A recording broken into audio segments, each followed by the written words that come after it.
নমস্কাৰ প্ৰিয় দৰ্শকসকল, এই গছজোপা আপোনালোকে চিনি পাইছেনে বাৰু? যদি আপোনালোকে চিনি পোৱা নাই তেনেহ'লে মই সকলো কথা ক'ম। আপোনালোকে মাত্ৰ ভিডিঅ'টো শেষলৈকে চাব। আপোনালোকক মই অনুগ্ৰহ কৰি কৈছোঁ ভিডিঅ'টো শেষলৈকে চাব। আৰু অনুগ্ৰহ কৰি কোৱাৰ কাৰণটো হৈছে কি, মানে আপুনিও হ'ব পাৰে আমাৰ নিচিনা ভুক্তভোগী, আপুনিও পৰিব পাৰে আমাৰ নিচিনা সমস্যাত। সেইটো কাৰণে কৈছোঁ, যদি আপুনি ভিডিঅ'টো শেষলৈকে নাচায় তেতিয়াহ'লে নিশ্চয় গম নাপাব। এতিয়া মই ভিডিঅ'টোলৈ আগবাঢ়োঁ। এই গছবিলাক আচলতে ফুল গছ নহয়, এইবিলাক হৈছে ভোট জলকীয়াৰ গছ। এই ভোট জলকীয়াৰ খেতি কৰি আমি মানে এইবাৰ বহুত বিপদত পৰাৰ নিচিনা হৈছে।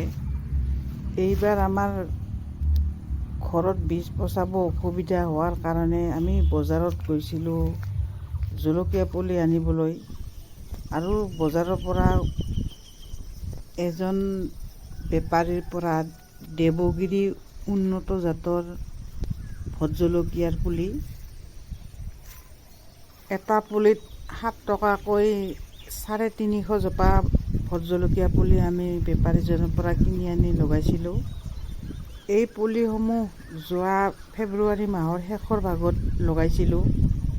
পুলিসমূহ ৰোওঁতে ৰাসায়নিক সাৰ বৰ বেছি ব্যৱহাৰ নকৰাকৈ মানে ঘৰতে বনোৱা কেঁচু সাৰ আৰু জীৱামৃত সাৰ দি পেলাই ধুনীয়াকৈ লগাইছিলোঁ। পুলিসমূহ কিন্তু আমি বহুত কষ্ট কৰি মানে বহুত আশা কৰি লগাইছিলোঁ। আৰু ভোট জলকীয়া পুলি প্ৰায় 3-4 জোপাৰ মূৰে মূৰে এজোপাকৈ স্বপ্না জাতৰ অমিতা পুলি লগাইছোঁ। অমিতাসমূহ আমি প্ৰতিটো বেডত লগোৱা নাই, এটা এৰি এটা বেডত লগাইছোঁ। অমিতাসমূহ এতিয়া বহুত ধুনীয়া হৈছে, ফুল আহিব ধৰিছে। চাওক, বহুত ধুনীয়া হৈছে। জলকীয়াবিলাক প্ৰায় এমাহ পিছত ফুল ফুলিল, ফল আহিল। সেইখিনিলৈকে বাৰু সকলোখিনি ঠিকে আছিল। আৰু এতিয়াৰ অৱস্থা চাওক, আমাৰ মানে যিটো থলুৱা জাতৰ ভোট জলকীয়া হয়, সেইটো জলকীয়াৰ ইমান এটা ধুনীয়া চেন ওলায়। সেই চেনটো পালেই মানে খাওঁ খাওঁ লাগে। আৰু এইটো জলকীয়া চাওক, যদি এইটো জলকীয়াৰ কথা ক'বলৈ যাওঁ তেনেহ'লে এনেকুৱা এটা বেয়া চেন ওলায় এইটো জলকীয়াৰ, কি বুলি ক'ম। মানে এই জলকীয়াবিধ দেখিবলৈহে ধুনীয়া, গুণ বুলিবলৈ আচলতে একোৱেই নাই।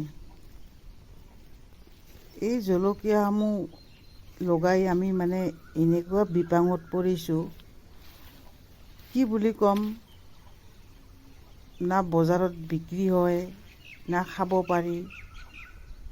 যদি বজাৰত বিক্ৰী কৰিব নিয়া হয় তেনেহ'লে কোনো এজন গ্ৰাহকে নুসুধে, মানে কিনিব নিবিচাৰে। আৰু কিনিবই বা কিয়, খাবই যদি নোৱাৰে তেনেহ'লে কিনি কি কৰিব। সেইটো কাৰণে এই ভিডিঅ'টোৰ জৰিয়তে আপোনালোকক কৈছোঁ, আপুনি মই সকলোৱে মনত ৰখাটো উচিত যে অচিন কাঠৰ থোৰা কেতিয়াও নলগাব। চাওকচোন জলকীয়াবিলাক ইমানেই লাগিছে, মানে ফলৰ ভিতৰত একেবাৰে গছৰ ঠানিবিলাক ভাঙি পৰিছে। এই জলকীয়া বাৰীখনত গ'লে কেনেকুৱা লাগে আপোনালোকে নিজে ভাবি চাবচোন এবাৰ।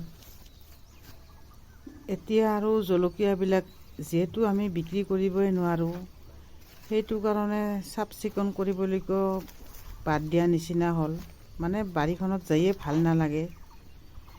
গতিকে ভিডিঅ'টো শেষ কৰাৰ আগতে আপোনালোকক কৈছোঁ, বজাৰৰ পৰা যিকোনো পুলি আনি নলগাব। মানে আমাৰ নিচিনা আপুনিও সমস্যাত ভুগিব পাৰে। চাওক, চাৰিওফালে কেৱল ৰঙা আৰু ৰঙা, একেবাৰে ৰঙা ফুল নিচিনা হৈছে। আপোনাৰ অঞ্চলতো এনেকুৱা কোনোবাৰ হৈছে নেকি বা আপুনিও এনেকুৱা সমস্যাৰ সন্মুখীন হ'বলগীয়া হৈছে নেকি? সকলো কথা জনাই কমেণ্ট এটা নিশ্চয় কৰিব। আমি আপোনালোকক জনাবলৈ নিশ্চয় চেষ্টা কৰিম। আৰু যদি আমাৰ চেনেলত নতুনকৈ আহিছে তেনেহ'লে আমাৰ চেনেলটো ছাবস্ক্ৰাইব কৰিব। তেতিয়া আমাৰ এনেকুৱা খেতিৰ বিষয়ে সৰু সৰু ভিডিঅ'বিলাক চাব পাৰিব। যদি আপোনালোকৰ মোৰ ভিডিঅ'টো চাই ভাল লাগিছে তেনেহ'লে লাইক এটা কৰিবলৈ নাপাহৰিব।